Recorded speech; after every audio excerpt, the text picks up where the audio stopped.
Hi, everybody. I hope you're doing well today. It's Tuesday, September 28th, and R. Kelly got convicted.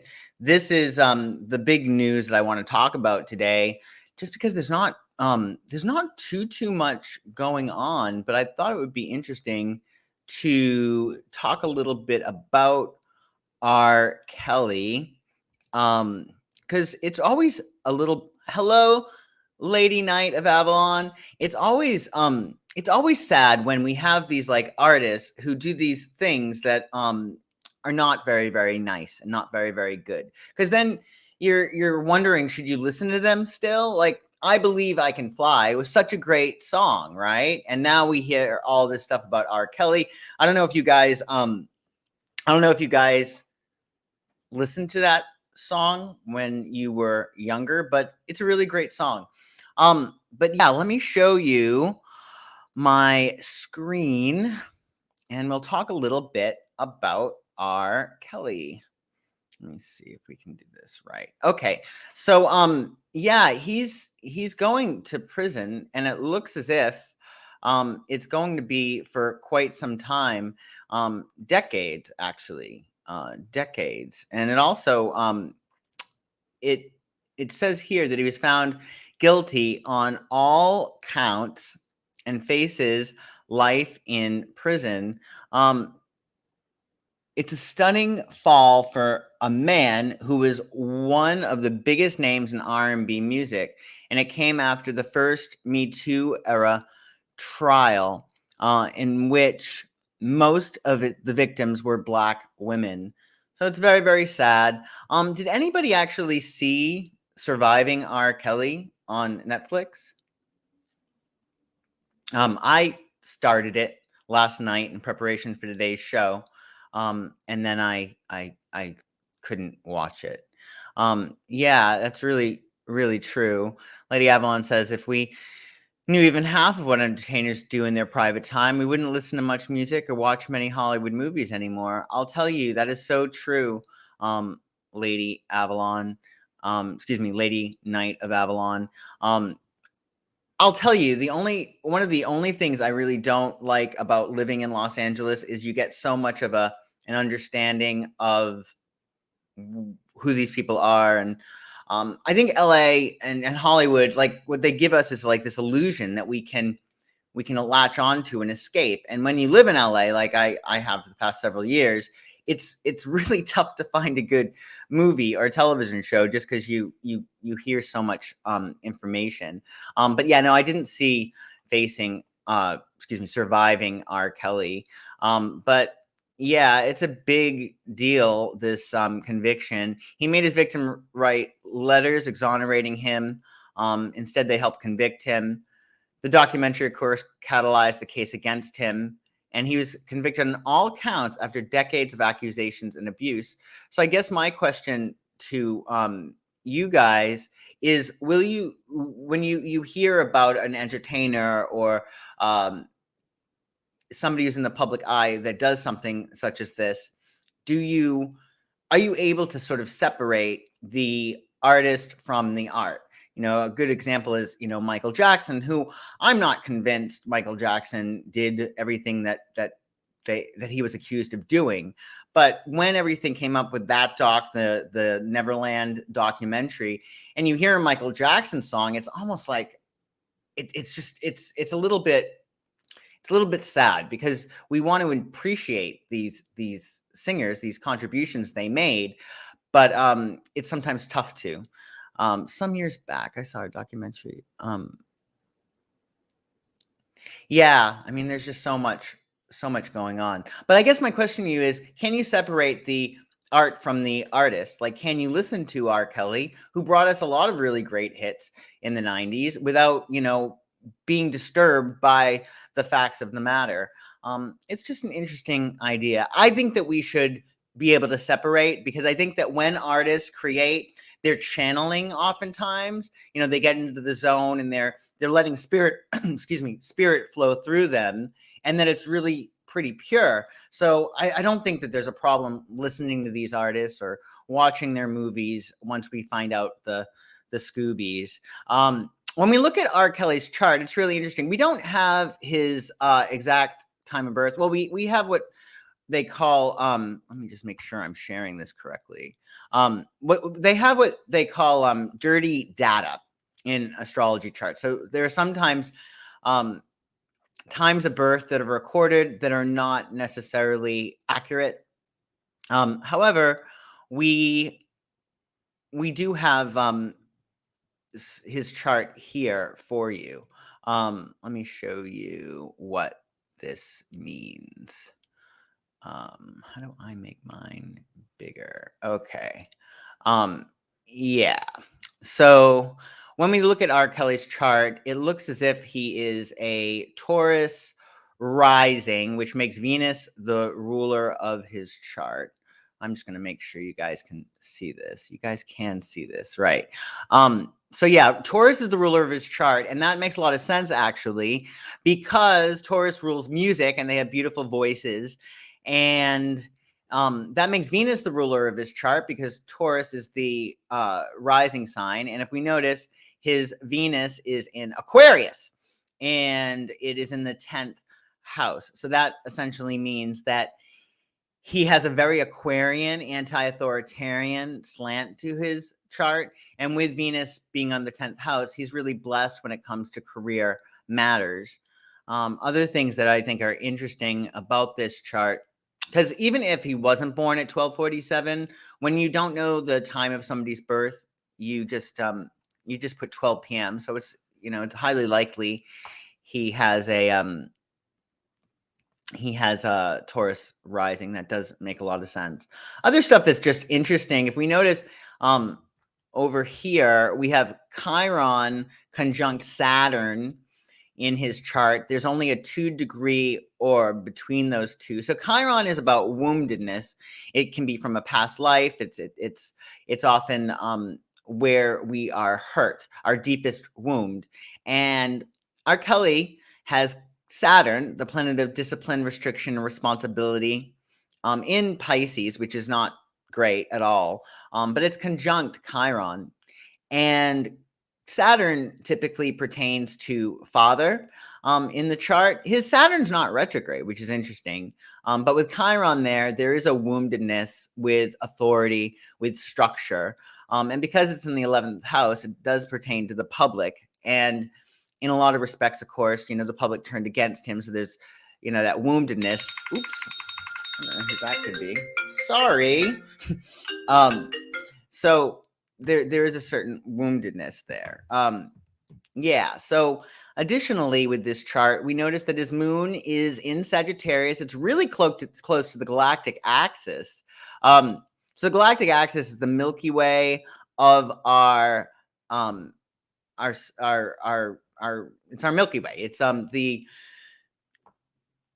the galaxy, the solar system within our solar system, and that really means that he has a certain ability to connect with the masses. So, the moon at 23 degrees Sagittarius, essentially that means that it's on the galactic axis, the galactic center, the Milky Way. So the galactic axis is sort of at a static degree. Like in the 30s, it was 1930s, it was at 26 degrees. Now it's around 27 degrees and some change. But with his 23-degree Sagittarius moon, it is close to the galactic axis.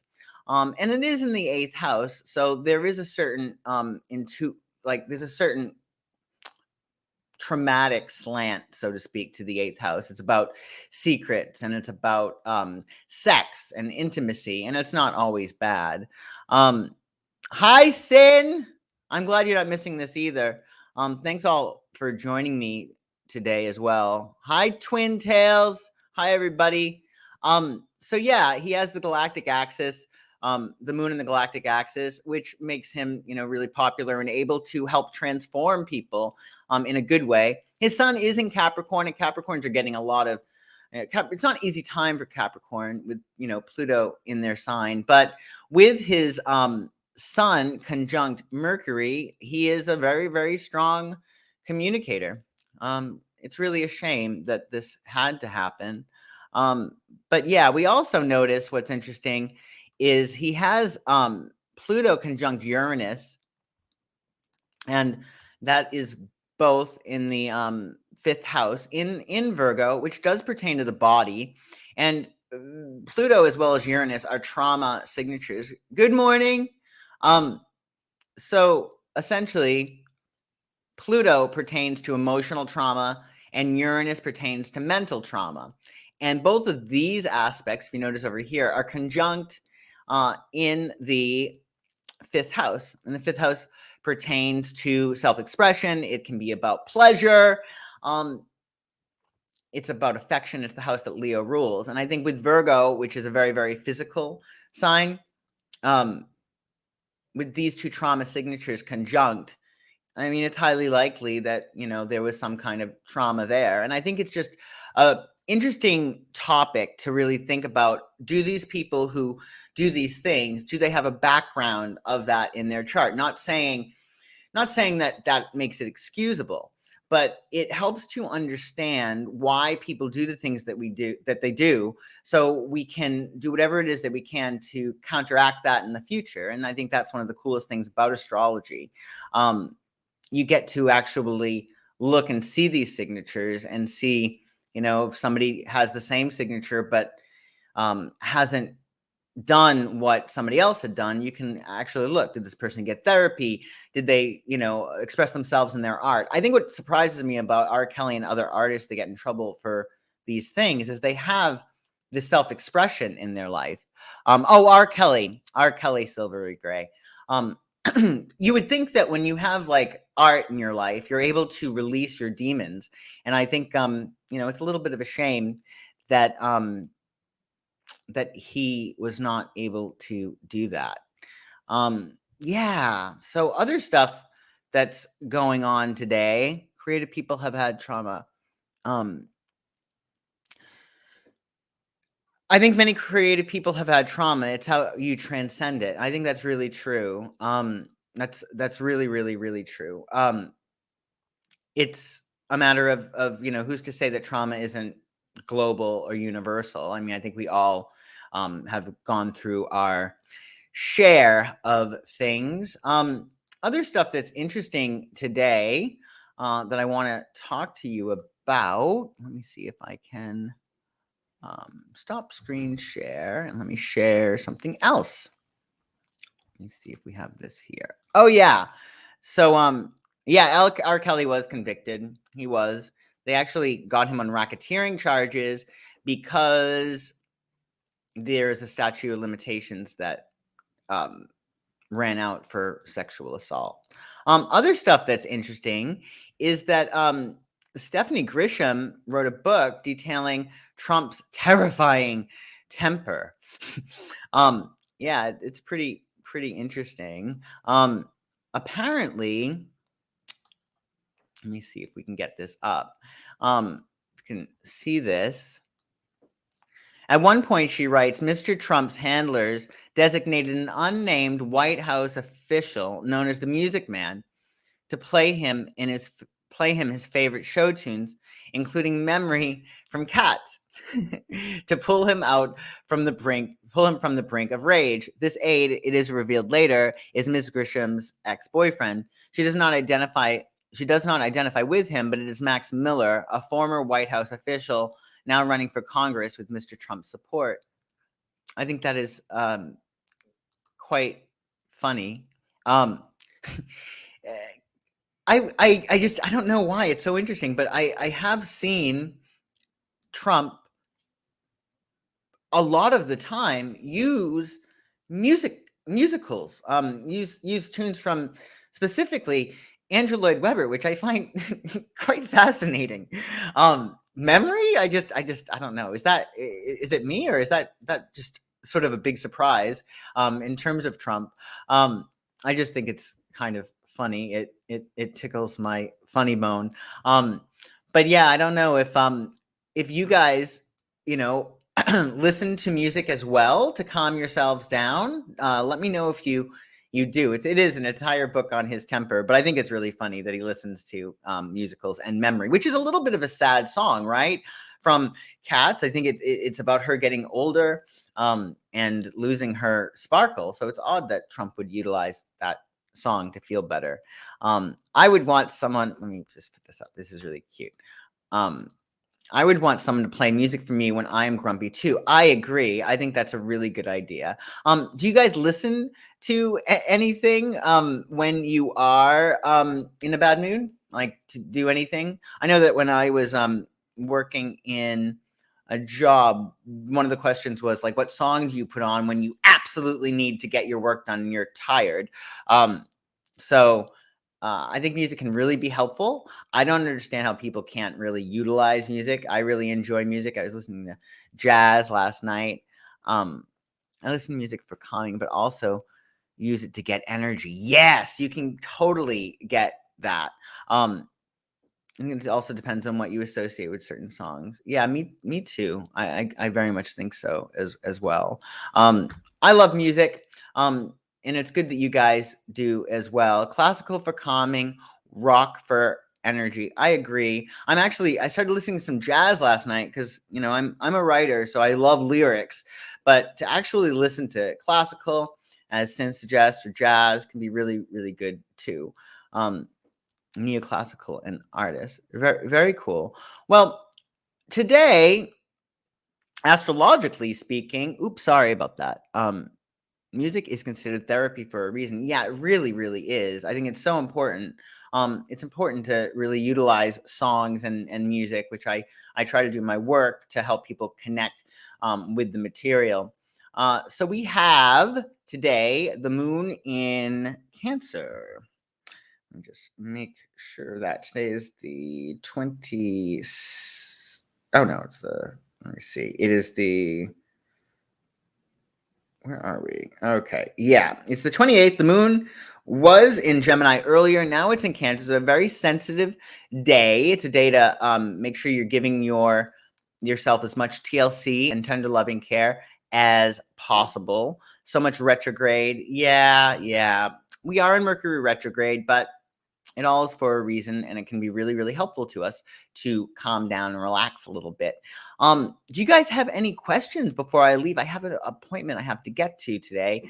And if you guys are looking for an appointment too, you know where to find me. The information is in the description below. But do you have any questions about retrograde, or the aspects, or anything that I can help you with before I jet? You just let me know. Just put it in the comments. Because I have to, if I'm in a bad mood later, I'm obviously going to put on Memory from Cats. Do I teach any classes on astrology? I really should. I'm thinking about it. Yeah, I don't currently, but I'm open to that, especially after the retrograde, because I can use the retrograde to plan the class, because retrograde is really, really good for planning. What is the likely outcome if an adult as well as a child? Oh, that's really interesting. What is the likely outcome if an adult as well as a child gets COVID during Mercury retrograde or COVID? That's a really good question. Well, Mercury doesn't rule health, so I think that really the big thing with that, the big thing with Mercury retrograde, if a child gets it or if anybody gets it, I mean, it could be a false positive, really, because Mercury rules communication. There can be mix-ups, you know what I mean. But other than that, I think it would just be like a normal cold under a retrograde. I don't think it would affect people or be too. It would last longer or shorter. But I think that you would definitely want to look at the results twice, no matter what they are. If you were to get, if anybody were to get COVID under retrograde. Ooh, I love this question. Right as rain. How to mend a broken family relationship using astrology? That's a really good question. I think it's a matter of, thank you. I probably will. I think that if you want to look at family relationships, the big thing is to first look at your chart find out where your Chiron is, find out where your Pluto and Uranus are, because that's going to spell trauma signatures for yourself. And then you can look at, okay, this is how I'm being triggered by these people, whatever house it's in and the aspects to it. So if you understand yourself and your own triggers, you're going to then be able to look at your family dynamic in a way that allows you to take responsibility for your part of it, your part in the family drama. In a lot of respects, it's all a matter of not worrying about what other people are doing, to focus more on the energy that you're flowing, which is what you have control over. So I think that once you understand your chironic woundedness or your, the trauma, your triggers, your own psychology, then you can heal from that and then flow love and energy to your family, because you can't control other people. But when you get a hold on your own messed upness, then that's the first step. Because at the end of the day, we can't control other people. We can only be focused on the energy that we're flowing. And if you're flowing love and care and consideration to other people, and they don't join in and have fun with you, then my feeling is that they can go bye-bye. Yeah. Let's see what else is here. Do you use astrology for past lives questions? Yes, you can use astrology for past life questions. Like the 12th house in astrology is usually your karma. That's why when a lot of people have a lot of planets in the 12th house, it's a very karmic year. You might have to actually pertain to a redo. Maybe the person's life was cut short and they're redoing it, but you can look at the 12th house for information on your past lives and whoever's on your 12th house cusp. So for instance, whatever sign is on your 12th house cusp, you have karma with that sign. So if you have, say, Capricorn in your 12th house cusp, you have karma with Capricorn. So all the Capricorns that you wind up meeting, you can actually infer that you have karma with them, that you definitely have another lifetime with them. So really good question. What chart do I use for USA? Oops, sorry, I'm going to go back to that silvery gray. I used July 4th, I think 1776, I believe. Ouija boards. I don't like Ouija boards, and what's really interesting is a channel by the name of Jane Roberts actually channeled an entity by the name of Seth, and they actually started by using the Ouija board. But I have been taught that Ouija boards are sort of like the white trash spirits that you get in touch with, meaning they bring a very low grade energy in when you're connecting with spirit, and that's going to be even more prevalent as we edge toward Halloween and the veil between this world and the next world gets thinner. So essentially, Ouija boards I would not use. It can attract low entity spirits, and you want to always, whenever you're doing spirit work, say, I am only subjected to the highest and clearest influences. I am only subjected to the highest and clearest influences. I am only subjected to the highest and clearest influences. But I wouldn't, court trouble with a Ouija board personally. However, again, Jane Roberts, who is an amazing channel, who channeled Seth, she used them quite a bit. You are so welcome. I hated Jupiter in the 12th transit. Jupiter in the 12th transit I love Jupiter in the 12th because it's, the 12th is hidden from us, but Jupiter brings luck and protection. So whenever you have a 12th house Jupiter transit, you can you feel a certain safety subconsciously. Linda, I don't know what time I use for the USA. I don't know offhand. But yeah, the aspects in your chart can give you a lot of information as well, the transits, things that are going on, and Jupiter will bring luck to whatever house it is transiting. Thank you guys so much for joining me today. I really do appreciate it. I'm glad today went a little bit better than yesterday. So the worldwide craziness must end. I think that life is going to be a mixed bag, right? There's going to be craziness no matter what. But I think that if we focus on whatever it is that we can do to be the change that we want to see in the world, the better everything will be. So I have to run, but I hope you guys take super good care and have a wonderful day. And I thank you again for joining me. I hope to see you very, very soon. Bye-bye.